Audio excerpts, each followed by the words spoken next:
The Huskies get set to line up against Utah. The Seahawks play on Monday Night Football against Philadelphia. And has Jamal Adams been playing with just one arm these past few games? Let's take it around the sound.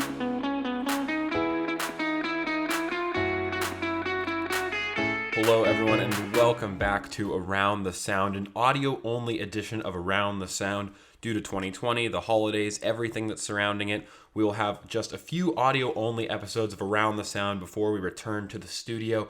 I'll let you guys know and keep you guys updated with all of that stuff.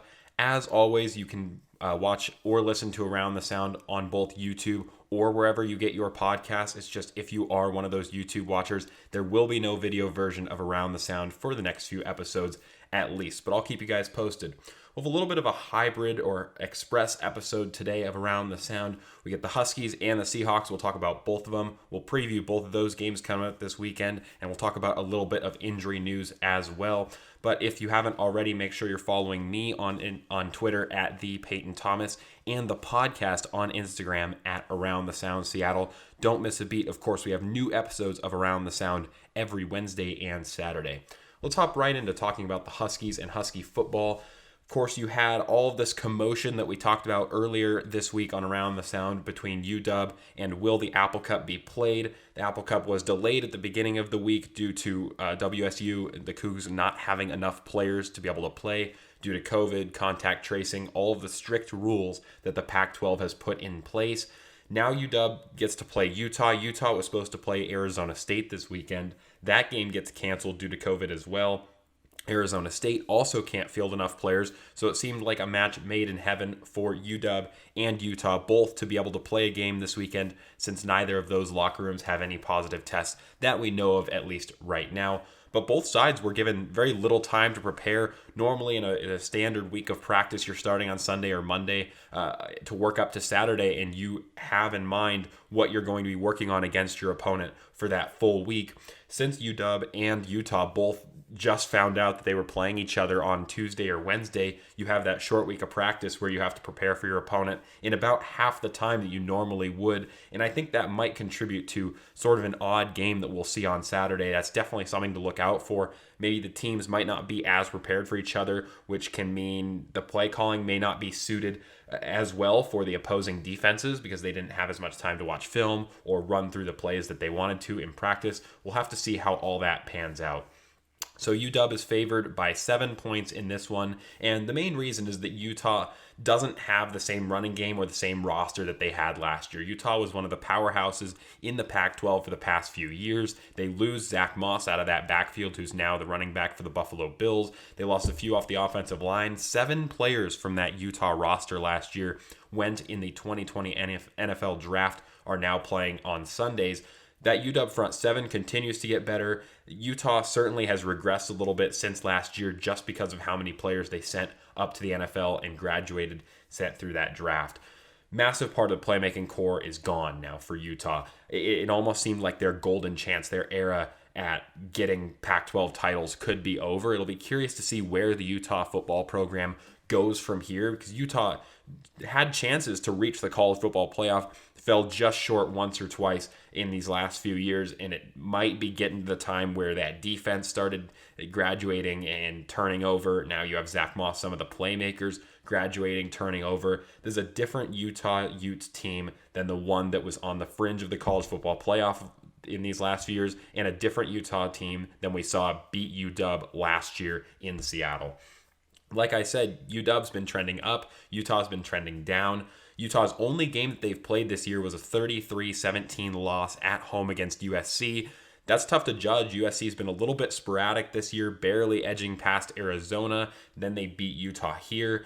So it's a little bit tough to judge Utah where they're exactly at. Jimmy Lake doesn't have too much film on Utah outside of that one game. Due to COVID and all that stuff, Utah was the very last college football team to kick off and start one of their games this year, which is pretty interesting. Sucks for Utah, but at least it wasn't UW, since they were able to play that game in week 2 of the Pac-12 season against Oregon State.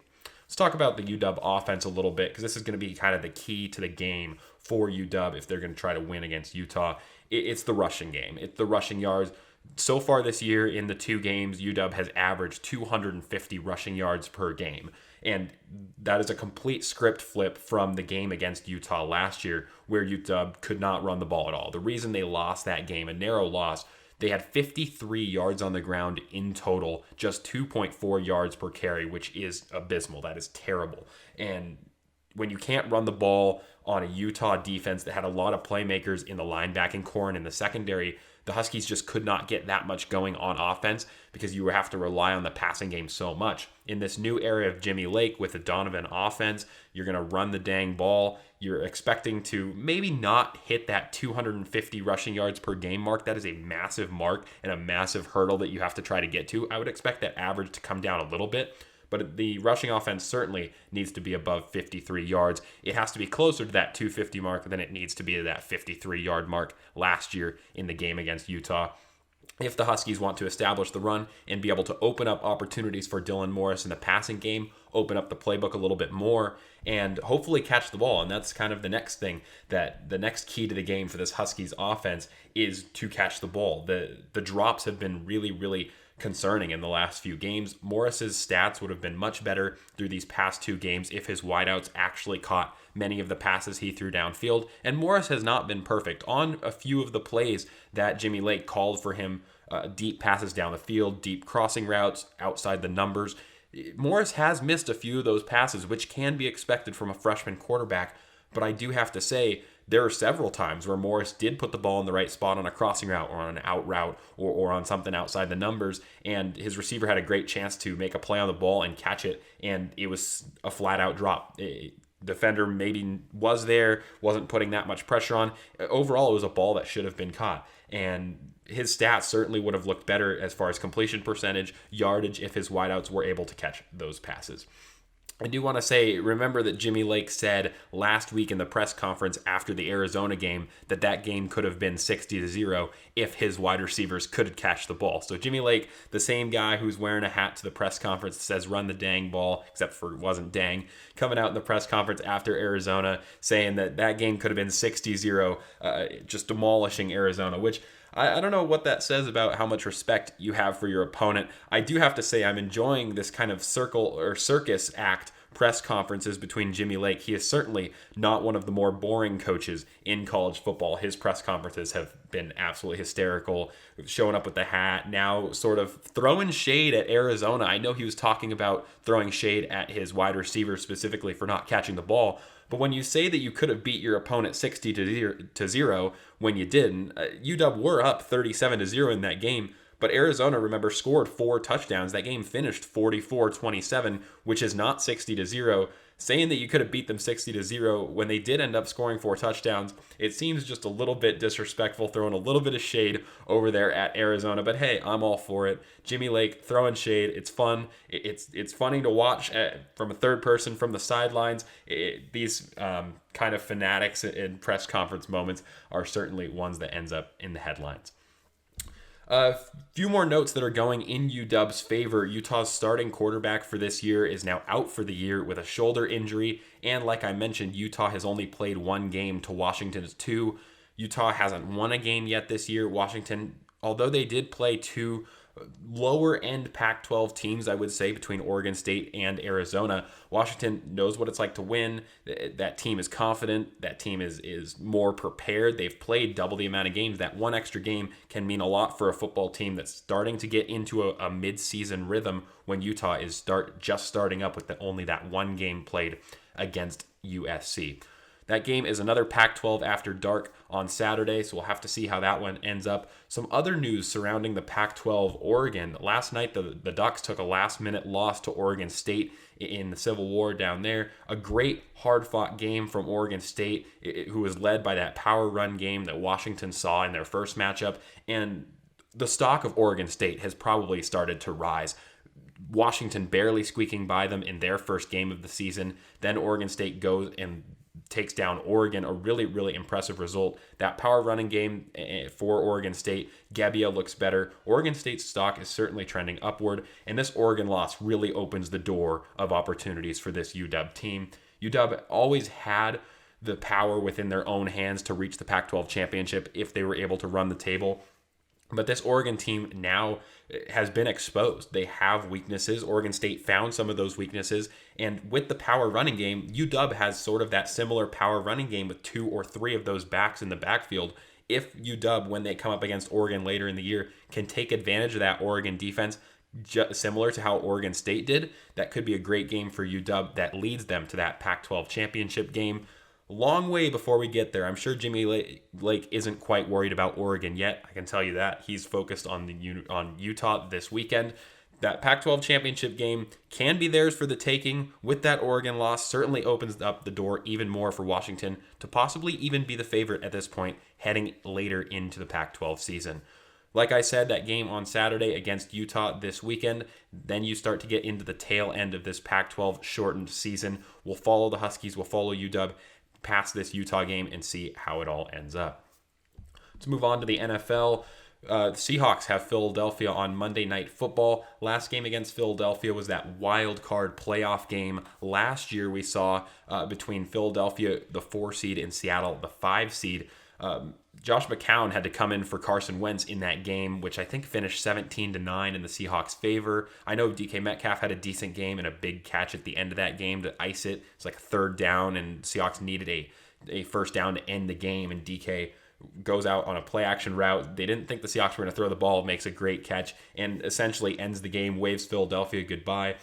This is not a playoff team. Now, Philadelphia may make the playoffs this year, but they are not a playoff team. Philadelphia is really bad. The only way they would make the playoffs is because they are in tank division, and we'll get into tank division in a second. But first, I want to talk about Carson Wentz. Remember the 12-2 Eagles, Carson Wentz in 2017, before Nick Foles led them to that Super Bowl upset against the Patriots in 2017. Carson Wentz was one of probably the top 2 or 3 quarterbacks in the NFL that year before getting injured. And now in 2020, they have talked about potentially benching him for Jalen Hurts after last week's loss. It has been really, really rough in Philadelphia. It's been really, really rough for Carson Wentz this year. It's been turnover after turnover after turnover. Wentz can't seem to hold on to the ball. He isn't the same runner he was earlier in his career, which you would come to expect. But this year, it seems like his decision-making process is off. I'm not sure if he has a weaker receiving core. He certainly has had some offensive line problems which can contribute to the amount of time that he has in the pocket. But Carson Wentz has looked really, really rough this year. Does not look like the same quarterback. Was a shadow of his former self, that 12-2 Carson Wentz in 2017 that was lighting up the NFL. Certainly a different Carson Wentz than even last year in the playoff game. The Eagles that last year, 8-8 team, not terrible, were surviving, won their division. They may win their division this year, but this is not the same Eagles team. They've had significant injury problems. They do not have the same quarterback. I don't expect to see Jalen Hurts or anything crazy from Doug Peterson over there in Philadelphia. I would expect to see Carson Wentz on Monday night, just not the same Carson Wentz that the Seahawks have faced throughout the Pete Carroll era. There's certainly holes across this Philadelphia team, not just in the quarterback position. I mentioned the offensive line that contributed to Carson Wentz just having so little time in the pocket. Philadelphia also has several injuries throughout their receiving core and throughout their defense. There's definitely ways that teams have been able to break down this Philadelphia team that leads them to that 3-6-1 record. But they're still a team that has the potential to win games. And if Carson Wentz suddenly gets back to that 2017 form, which I think people are still holding out hope, some Eagles fans still holding out hope that he can get back to that form, it'll be interesting to see if Carson Wentz can elevate to that level. The Seahawks defense, we know, we've talked about it a lot, has been questionable at different points of this year. We'll have to see.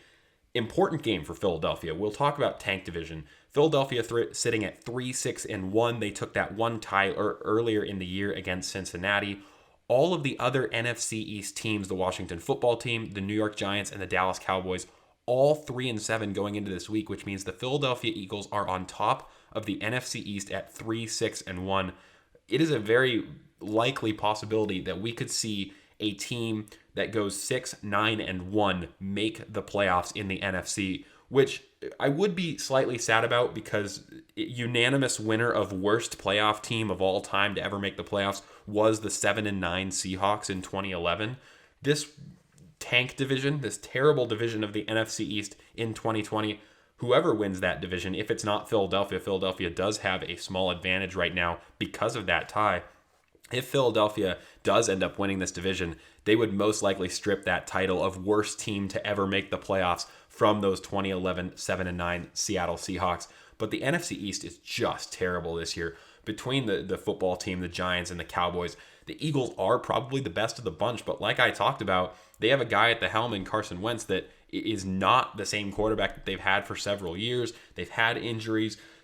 That division, I really am fascinated to see a 6-win team make the playoffs in the NFL. I don't think that's ever happened before. I know 7-9 has happened a few times. I know the Redskins did it once. Of course, the Seahawks did it in 2011. A 6-win team making the playoffs in the NFL, that would be absolutely crazy. We'll have to keep an eye on Tank Division.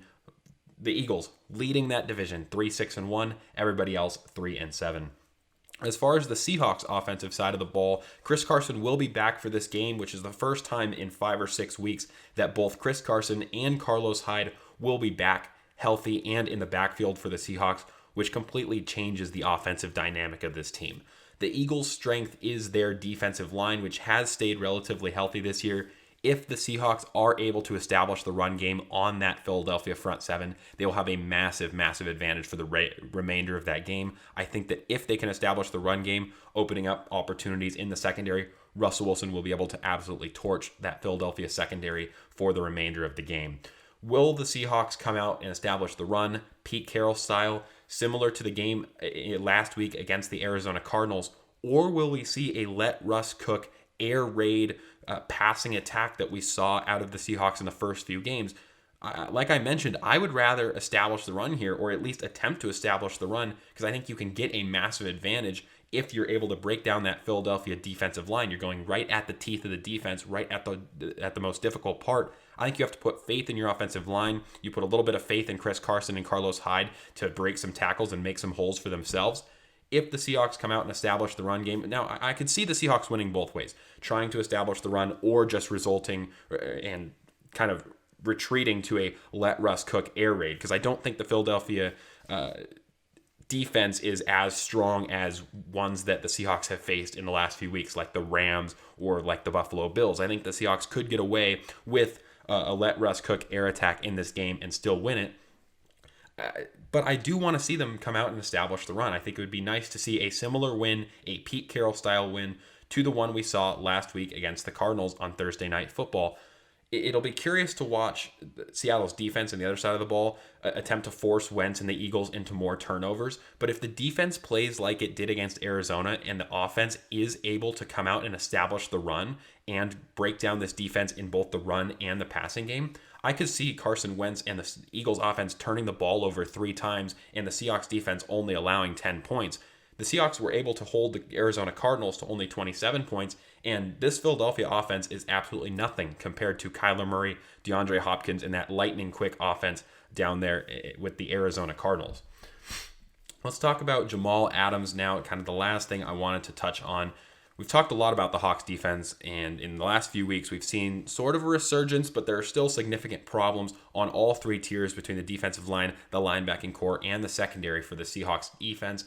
News has kind of surfaced. There's been a little bit of hubbub about Jamal Adams playing while still significantly injured. Apparently, he sustained that small injury in the Rams game. I remember him going out, taking off a few snaps. He did come back into the game relatively quickly. He didn't seem the same. Now, he finished that game on kind of a high note. He still got 2 sacks after returning from injury, including that forced fumble.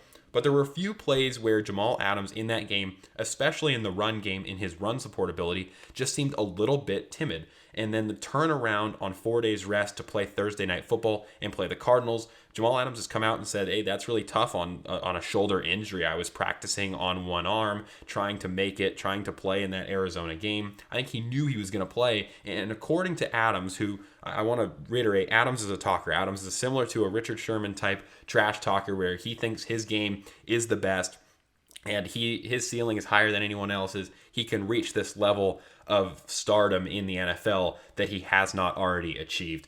According to Adams, he's only going to get better. In these last 2 weeks, he's been playing at 50%. Now, I made up that 50% number, but in his words, you could tell he was saying that he is going to take a significant leap this week and for the remainder of the season if he can stay healthy compared to what he had been playing with these last few weeks because the injury, the shoulder injury, has been weighing him down. We saw in week 1 against the Atlanta Falcons so much energy out of Jamal Adams the whole game, and it may not have showed on the score sheet because he did not get a forced fumble. He did get one big sack in Atlanta, but he didn't light up the score sheet in sacks, in forced fumbles, in interceptions, or in pass breakups. But his influence can't be overstated when he brings so much energy to that Seahawks defense. I'm a little bit curious what Jamal Adams' ceiling is and what he actually thinks it is. Because Jamal Adams is still very young, I'm wondering and curious how high Jamal Adams can go. On Monday night, I'll be watching to see a healthy Jamal Adams. Can he reach that level of energy that we saw in the Atlanta game week 1? Can he make that kind of impact on and off the score sheet? Because some of those things you can quantify into numbers. Some of those things, a lot of it is the eye test. You have to decide how much of an influence is he making on the play. Is he taking away the first 2 reads of Carson Wentz and forcing Carson Wentz out of the pocket to his 3rd read? Those things those kind of stats don't end up on the score sheet, but they're certainly major impacts that you can make from the safety position. Keep an eye on Jamal Adams. Keep an eye on his injury. Keep an eye on him for the rest of the year. If he can walk the walk that he is talking, if he can walk the walk, talk the talk, he's certainly talking up a big game for himself now that he is going to return to being healthy, get over that shoulder injury, get over the groin injury. Like I said, he's still young. The Seahawks are going to have to pay him at the end of this year. We'll see if he remains a Seahawk. We'll see how much the Seahawks decide to pay him. It all depends on his performance and coming down the stretch in the latter games of the 2020 season. All right, that's all we had to cover today on Around the Sound. We'll have 2 episodes next week, of course, on Wednesday and Saturday. Stay in touch with Around the Sound. Don't miss a beat. We'll have plenty to talk about. We'll wrap up both the Seahawks and the UW's games from this weekend while the Seahawks do play on Monday. We also have a Sounders game, Sounders versus Dallas in the MLS Western Conference semifinals. In the playoffs, we'll also have that to talk about on Wednesday. That game is on Tuesday night. Things aren't slowing down here at Around the Sound. We'll have plenty of stuff to talk about, plenty more exciting things, so stay safe, and thanks for listening.